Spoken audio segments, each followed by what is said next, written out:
In 1973, a group of young travelers and filmmakers set off to a distant destination near the east coast of Africa known as the Île de Comore, or Comoro Islands. The goal was, on the surface, fairly simple. Make a film about the Comores, which is located south of the Seychelles Islands, where tourism was booming. A film showing the beaches, the tropical paradise environment, and the attractive people, something that would appeal to the European visitor. This was a film sponsored by a travel development company, but even they didn't realize the challenges that lay ahead. Back then, it was a several-day journey from London to the Comores, flying to Nairobi, then on to Dar es Salem, and finally in a DC-3 to Moroni on the Grande Comore Island was a long and tiresome journey. Even today, it's still over 18 hours, and that's with good connections. Once in Moroni, the capital city, it's easy to understand the origins of the name, which means in the heart of the fire. The city is at the foot of Mount Kartala, one of the largest active volcanoes in the world. The island is made mostly of black volcanic rock, with one small sandy beach. At the time of this film, there were only 35 kilometers of surfaced roads. The rest were pitted dirt roads. So far, it was not the tropical paradise that most tourists were in search of. The tropical rainforest climate is wet throughout the year, with an annual rainfall of 110 inches, and temperatures from the low 60s to the 90s, and humidity around 70%. The majority of the population are Sunni Muslims, with Swahili and Arabic as the spoken languages.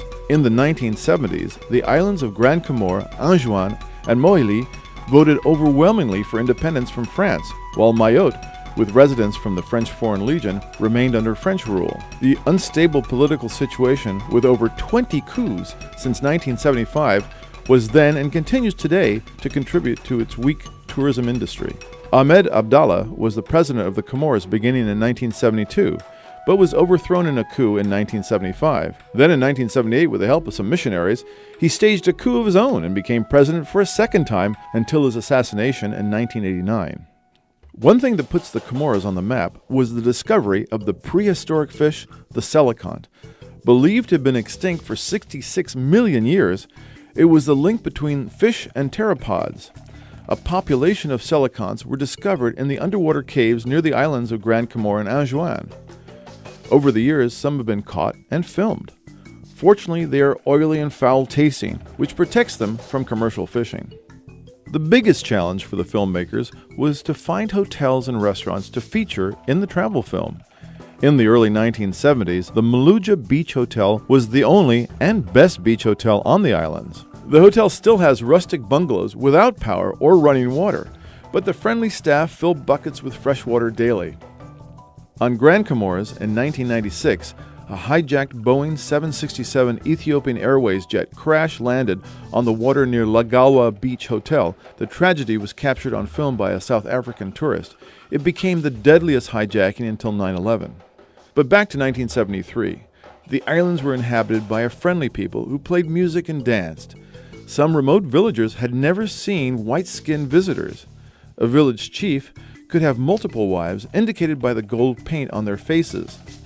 Legends were passed down, such as the one about King Solomon, who came to these islands to celebrate his marriage to the Queen of Sheba. They were married inside the Kartala volcano, and when they left, her golden throne was tossed into the crater. The aroma of ylang-ylang and cloves permeates the island like a seductress, enticing one into intoxicating adventures. But alcohol is not on the menu because of the strict Islamic code. There is, however, a drink made from the sap of coconut trees, where the sap is collected and it ferments naturally.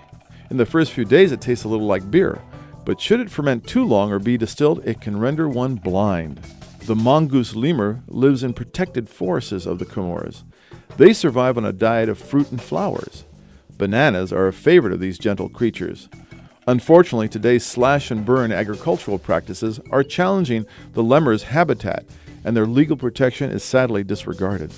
The Comores have a rich population of lobsters, which are ignored by locals because they're considered haram, forbidden by Allah. One can easily walk into the water and catch a lobster dinner without competition, although there might be a few raised eyebrows when the beach barbecue grills them up. The Comores are a fascinating and unusual destination. They offer a taste of paradise, unlike the traditional luxury beach and cocktail vacation. For the filmmakers from the 1970s, not much has changed today. It was then, like it is now, stepping off the planet and into a world where the future is firmly seated in the past.